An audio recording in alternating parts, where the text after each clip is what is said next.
मैं हूं आपके साथ कनिका अरोरा और आप देख रहे हैं एफएम न्यूज। तो बुलेटिन में रुक करेंगे उत्तर प्रदेश की खबरों का।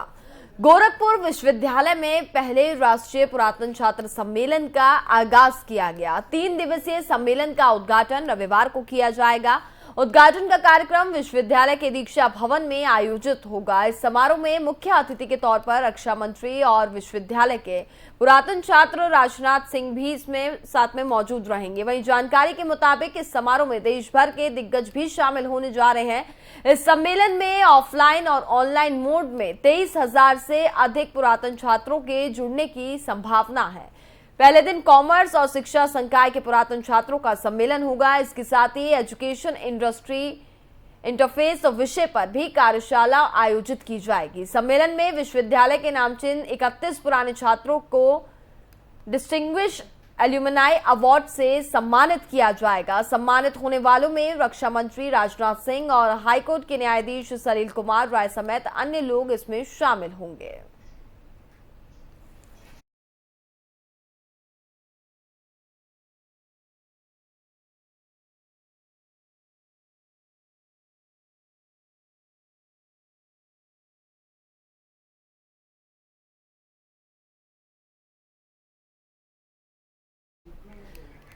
और इस खबर पर हमारे साथ ज्यादा बातचीत करने के लिए हमारे संवाददाता नितिन हैं, वो जुड़ गए हैं। नितिन, गोरखपुर विश्वविद्यालय में ये जो कार्यक्रम आयोजित होने जा रहा है, क्या अपडेट इसको लेकर के फिलहाल अभी मिल पा रहा है?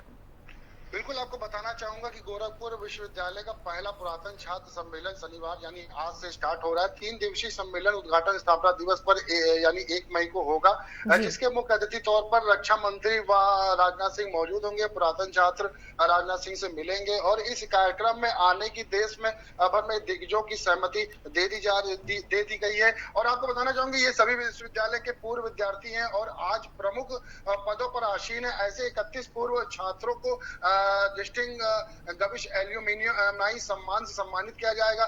कुलपति प्रोफेसर राजेश सिंह ने बृहस्पतिवार को पत्रकारों से बातचीत करते हुए उन्होंने बताया था कि महाराष्ट्र के पूर्व गृह मंत्री कृपाशंकर सिंह, केमिकल व फर्टिलाइजर विभाग के सचिव आर के चतुर्वेदी, हाईकोर्ट के न्यायाधीश सलील कुमार राय, सांसद जगदम्बिका पाल उद्घाटन कार्यक्रम में बतौर विशिष्ट अतिथि के तौर पर मौजूद होंगे। इनके अलावा राजनाथ सिंह, रक्षा मंत्री मौजूद होंगे। देवेंद्र शर्मा के नाम पर विविध देगा स्वर्ण पदक भी दिया जाएगा। राजनाथ सिंह और प्रोफेसर देवेंद्र शर्मा के नाम पर विवि देगा यानी विश्वविद्यालय स्वर्ण पदक भी देगा। पुरातन छात्र सम्मेलन के अवसर पर विश्वविद्यालय प्रशासन ने 2 विशिष्ट स्वर्ण पदक देने का निर्णय लिया है। पहला स्वर्ण पदक रक्षा मंत्री व पुरातन छात्र राजनाथ सिंह के नाम पर दिया जाएगा और दूसरा यह स्वर्ण पदक विज्ञान संकाय के टॉपर को मिलेगा। दूसरा स्वर्ण पदक विश्वविद्यालय के भौतिक विज्ञान विभाग के संस्थापक अध्यक्ष और पूर्व कुलपति देवेंद्र शर्मा के नाम पर मिलेगा। यह पदक भौतिकी विज्ञान के टॉपर को दिया जाएगा। पंजीकरण के लिए 2,000 रुपए शुल्क पुरातन छात्र सम्मेलन में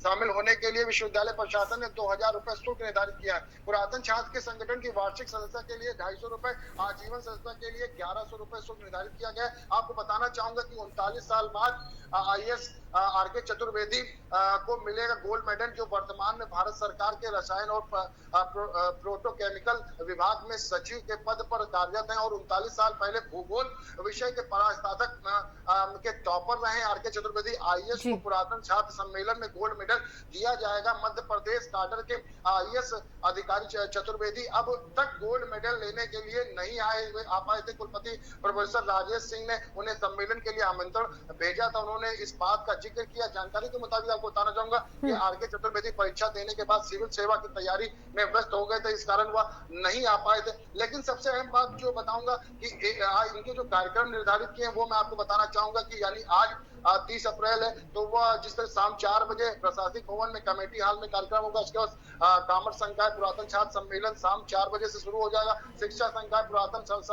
सम्मेलन शाम 5 बजे संवाद कमेटी द्वारा कमेटी हॉल में होगा। इसके बाद 1 मई का आपको बताना चाहूंगा कि सुबह 10:30 बजे से दीक्षा भवन में कार्यक्रम होगा। फिर कला संकाय पुरातन छात्र सम्मेलन शाम 3 बजे दोपहर दीक्षा भवन में होगा। फिर विज्ञान संकाय का पुरातन छात्र सम्मेलन शाम 3 बजे सम्मान भवन में होगा। चिकित्सा संकाय पुरातन सम्मेलन शाम 3 बजे होगा। उसके बाद गृह संकाय पुरातन छात्र सम्मेलन का 3 बजे होगा। फिर पुरातन छात्र सम्मेलन का चाय पर चर्चा शाम 5 बजे होगी, कन्वेंशन सेंटर में होगी और संस्कृत कार्यक्रम 6:30 बजे दीक्षा भवन होगा। 2 मई का कार्यक्रम आपको बताना चाहूंगा कि विभागवार द्वारा पुरातन छात्र सम्मेलन सुबह 9 बजे से 11 बजे तक होगा, जो कि गोरखपुर विश्वविद्यालय में अब 4 मई को नॉन मोटराइजर व्हील डे होगा, जिसमें गोरखपुर विश्वविद्यालय के में 30 अप्रैल से 2 मई तक आयोजित होने वाले पहले राष्ट्रीय पुरातन छात्र सम्मेलन तैयारी के चलते ही इसको आयोजित किया जा रहा है और नॉन मोटराइज व्हील डे को स्थापित कर दिया गया है। और अब नॉन मोटराइजर डे को 4 मई को मनाया जाएगा। यह जानकारी विश्वविद्यालय के मीडिया सेल ने दी है और इन्हें दिया जाएगा जिनके डेलीगेशन एम्बुलेंस सम्मानित किया गया है। और रक्षा मंत्री राजनाथ सिंह, कृपाशंकर सिंह, जो आर के चतुर्वेदी, ये लोग मौजूद होंगे। इनके अलावा और भी लोग हैं जो यहाँ पर आएंगे, इनको सम्मान दिया जाएगा और सम्मान दिया जाएगा, इसीलिए उनको बुलाया गया। 3 दिवसीय कार्यक्रम है जो लगातार वहाँ पर तैयारियां चल रही हैं। और आपको मैंने बताया कि जिस तरह से यहाँ पर जिन जिन विभागों में इस कार्यक्रम को रखा गया है उसका भी मैंने आपको जिक्र किया। और 31 पूर्व छात्रों को डिक्शन एल्यूमिनियम सम्मानित बिल्कुल नितिन, बहुत बहुत शुक्रिया आपका हमारे साथ जुड़ने के लिए।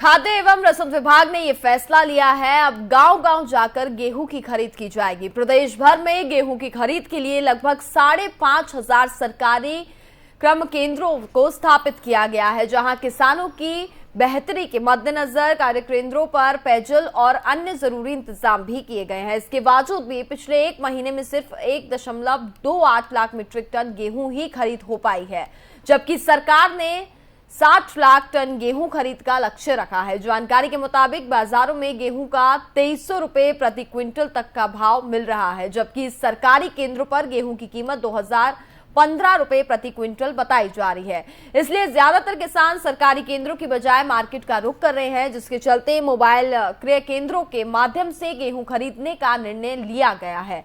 इसके लिए क्रय केंद्र प्रभारी ग्रामीण क्षेत्र के उचित दर विक्रेताओं और ग्राम प्रधानों से बातचीत भी करेंगे। इस दौरान जिस गांव में बात बनेगी वहां कांटा लगाकर के गेहूं खरीदा जाएगा और ट्रक में लोड कर गेहूं सीधा भारतीय खाद्य निगम को भेज दिया जाएगा।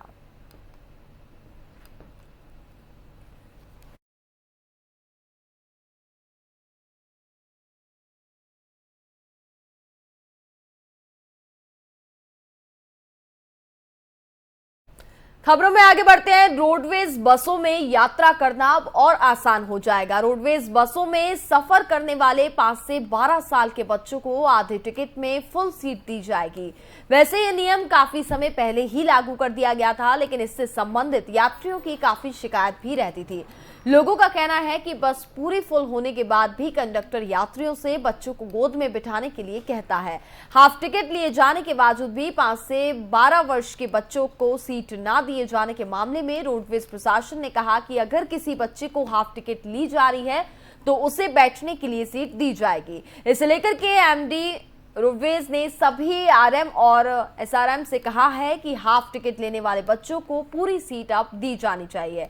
रोडवेज के क्षेत्रीय प्रबंधक टीकेएस बिसेन ने बताया कि इस आदेश की अभी कॉपी प्राप्त नहीं हुई है, लेकिन चर्चा जरूर है। जैसे ही आदेश प्राप्त होता है सभी कंडक्टर्स को उचित दिशा निर्देश भी दे दिए जाएंगे।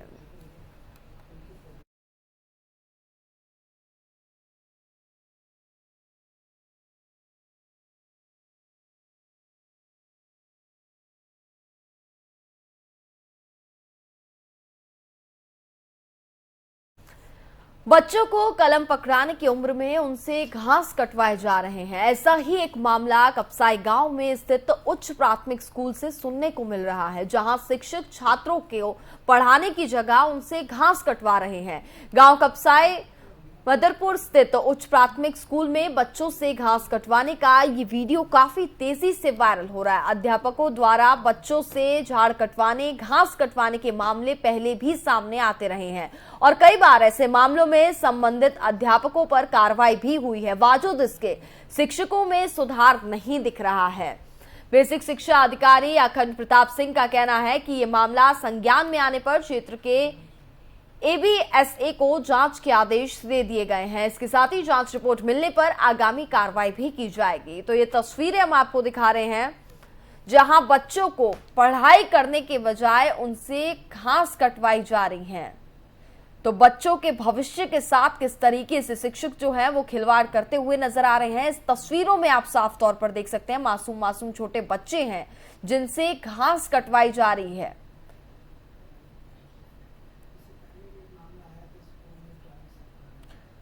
लगातार इस तरीके की अगर हम बात करें तो मामले सामने आते रहते हैं। पिछले कुछ मामलों का भी जिक्र करें तो इस तरीके का एक और मामला सामने आया था जहां पर बच्चों से टॉयलेट साफ कराया जा रहा था।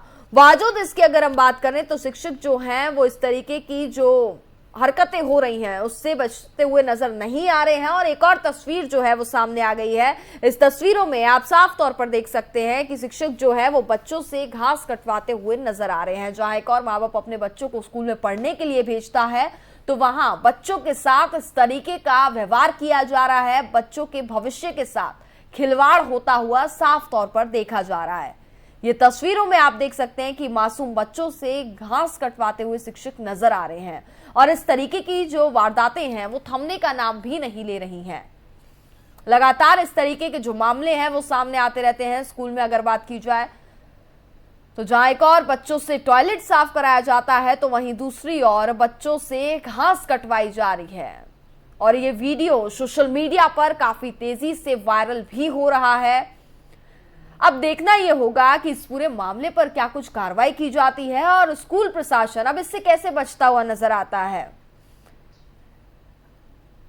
और इस पूरे मामले पर बेसिक शिक्षा अधिकारी ने जांच के आदेश भी दे दिए हैं कि इस पूरे मामले की गहनता से जांच पड़ताल की जाए और जो भी दोषी इसमें पाया जाएगा उसके ऊपर सख्त से सख्त कार्रवाई जो है वो भी की जाएगी। क्योंकि जहां एक और बच्चे स्कूल में पढ़ने जाते हैं और बच्चों के साथ इस तरीके का व्यवहार हो रहा है, ऐसे में प्रशासन इस पूरे मामले पर काफी ज्यादा सख्त नजर आ रहा है और गंभीरता से इस मामले को भी लिया जा रहा है और सख्त से सख्त कार्रवाई उन दोषियों के खिलाफ भी की जाएगी।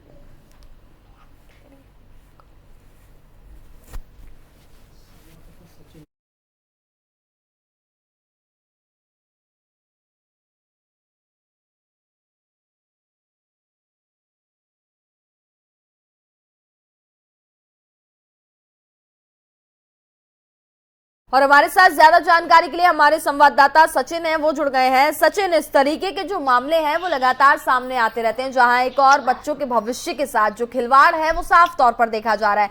पूर्व में भी एक मामला आया था जहां बच्चों से टॉयलेट साफ कराया जा रहा था और अब जो ये मामला सामने आया है वहां पे शिक्षक बच्चों से घास कटवाते हुए नजर आ रहे हैं।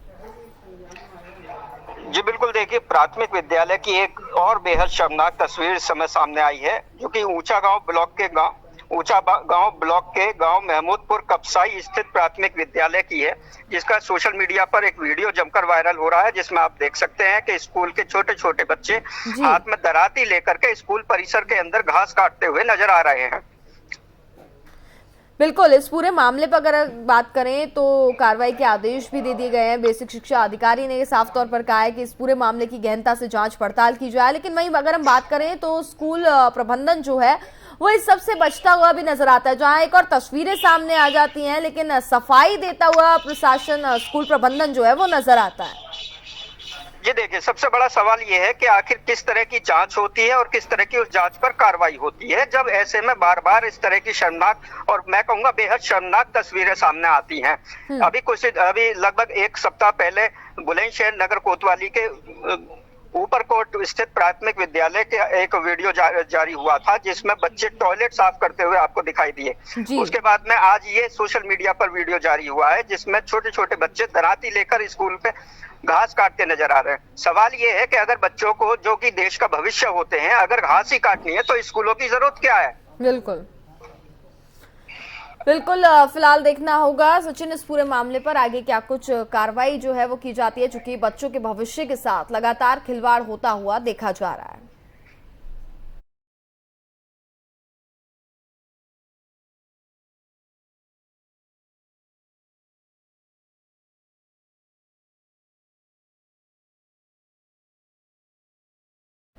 प्रदेश में आए दिन कोरोना के मामले लगातार बढ़ते जा रहे हैं, जिसके चलते आम जनता में कोरोना का खौफ साफ तौर पर देखा जा रहा है। प्रदेश में कोरोना मामलों की बढ़ोतरी के मद्देनजर एक बार फिर धीरे धीरे लोगों का घरों से निकलना बंद होता जा रहा है। अगर बात करें लखनऊ की तो कोरोना मामलों के चलते लखनऊ के साउथ सिटी में द मिलेनियम स्कूल 3 दिन के लिए बंद कर दिया गया है। बीते दिनों स्कूल में कोविड की जांच कराई गई थी तो स्कूल के 2 बच्चों की कोविड रिपोर्ट पॉजिटिव आई थी। जानकारी के मुताबिक दोनों छात्र कक्षा 5वीं और 9वीं के बताए जा रहे हैं। छात्रों में फैलते कोरोना के प्रकोप से परिजन भी काफी ज्यादा डरे हुए हैं। देखते ही देखते कोरोना ने दोबारा रफ्तार पकड़ ली है और पूरे देश में एक बार फिर मास्क के पीछे छिपने के दिन वापस आ गए हैं।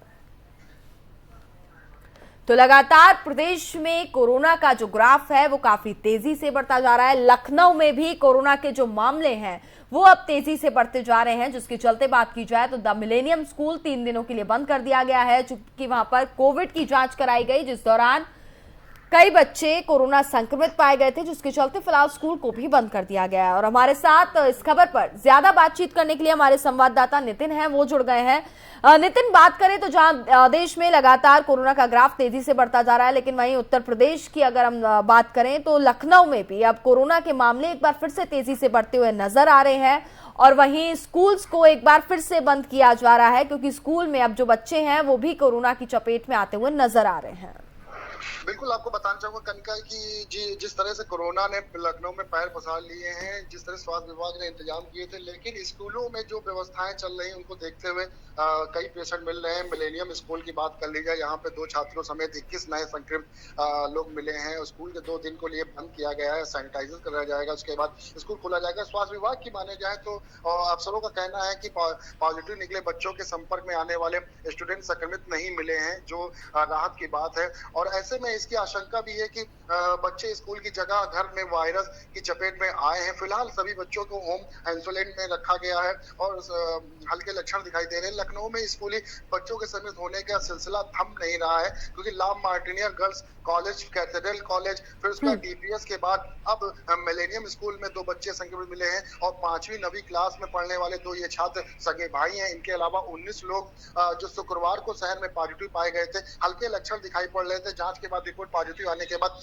मिलेनियम स्कूल के 2 दिन के लिए बंद कर दिया गया है। वहीं स्वास्थ्य विभाग ने संक्रमित छात्रों के संपर्क में आने वाले करीब 100 छात्राओं को, शिक्षकों को, कर्मचारियों के नमूने लिए गए हैं और अफसरों ने जताई आशंका कि पीजीआई परिसर में रहने वाले 2 बच्चों को घर से संक्रमण मिला है। डिप्टी सीएमओ का मानना है, जो मिलिंद वर्धन ने बताया है कि स्कूल के अलावा पीजीआई परिसर में जो लिए गए नमूने रिपोर्ट शनिवार तक आ जाएंगे, यानी आज आने हैं और 1 बजे तक आ जाएंगे। शहर में 13 मरीजों के कोरोना को मात भी दे चुके हैं। तो सभी बच्चे जो होम आइसोलेट में हैं, ला मार्टिन गर्ल्स कॉलेज के 2 छात्राओं के बाद कैथेड्रल डीपीएस में एक बच्चा मिला था संक्रमित। और स्वास्थ्य विभाग के अफसरों का कहना है कि लगातार जो बच्चे मिल रहे हैं, संपर्क में आ रहे हैं, उनकी कहीं ना कहीं जांच करानी चाहिए। और ऐसे में इसकी आशंका भी जताई जा रही है कि बच्चे स्कूल की जगह घर में वायरस की चपेट में आए हैं, यानी उनका कहने का मतलब कि घर में जरूर जांच होनी चाहिए कि घर से ही स्कूल में वायरस आया है। फिलहाल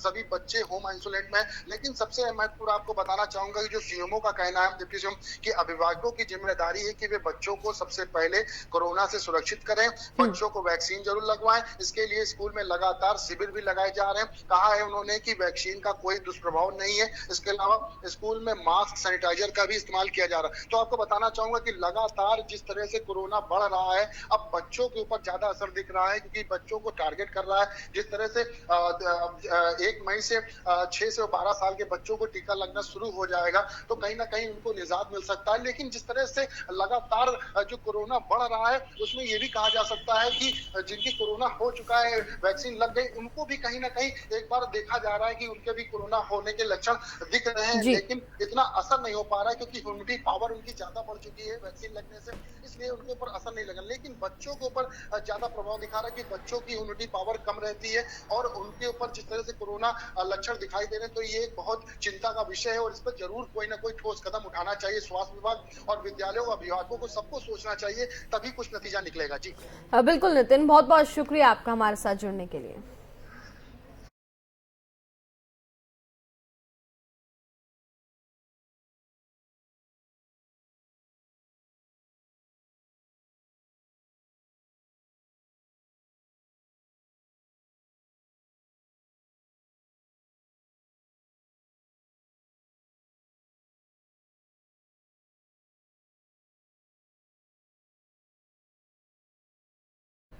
यूपी के लखनऊ में अवैध संबंध के शक के चलते पति ने पत्नी की हत्या कर दी। जानकारी के मुताबिक रिंकी की उसके पति राजकुमार से 11 साल पहले शादी हुई थी, लेकिन कुछ आपसी मतभेद के चलते मृतक 4 साल से मृतका अपने पति से दूर रह रही थी।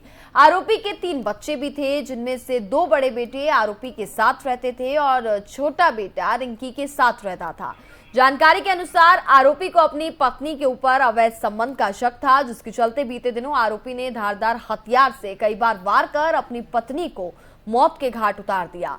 घटना की सूचना मिलने के बाद मौके पर पहुंचे अलीगंज पुलिस सहित उच्च अधिकारी मामले की जांच में फिलहाल जुट गए हैं।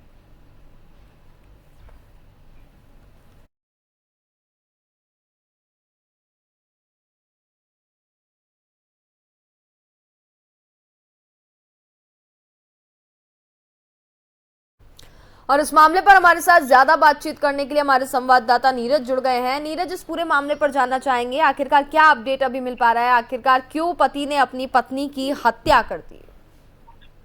जी, हम आपको बताना चाहेंगे कि कल एक दर्दनाक हादसा हुआ। अलीगंज का मामला है, लखनऊ के अलीगंज का मामला है। अलीगंज में एक सिरफिरे युवक ने अपनी पत्नी को बांके से बीच रोड पे हमला किया, जिसमें उसकी मृत्यु हो गई। तुरंत वही मृत्यु हो गई। जब मामले की जानकारी जब जांच पड़ताल की गई तो पता चला कि अवैध संबंधों के शक के आधार पर जो पति राजकुमार था उसने हमला किया और उसको मार दिया। राजकुमार के 3 बेटे हैं, जिसमें 2 बेटे उसके साथ रहते थे और 1 बेटा पत्नी के साथ रहता था। तो कहीं न कहीं अवैध संबंधों के शक के आधार पर राजकुमार ने अपनी पत्नी की हत्या कर दी और हत्यारा तुरंत थोड़ी देर बाद वो गिरफ्तार भी हो गया है। पुलिस जांच पड़ताल कर रही है, पूछताछ कर रही है। जी, फिलहाल प्रशासन की तरफ से कोई बयानबाजी आई, क्या कहना है उनका इस पूरे मामले पर? कुछ खुलासा हो पाया अभी तक? पुलिस प्रशासन का कहना है कि गिरफ्तारी हो गई है, पूछताछ चल रही है। जो प्रथम दृष्टया निकल के आ रहा है उसमें यही निकल के आ रहा है, क्योंकि पति और पत्नी दोनों अलग अलग रहते थे। 11 वर्ष पूर्व इनकी शादी हुई थी। इनके 3 बच्चे थे। 2 बच्चे राजकुमार के साथ रहते थे, अभियुक्त के साथ, और 1 बच्चा जो छोटा 6 वर्ष का है वो पत्नी के साथ रहता था। तो आज सुबह वो धारदार हथियार लेके उसने पत्नी के ऊपर हमला किया, बीच रोड पे उसकी मृत्यु हो गई। तो पूछताछ जारी है, आगे जो निकल के आएगा अपडेट दिया जाएगा। जी, ओके नीरज, बहुत बहुत शुक्रिया आपका तमाम जानकारी के लिए।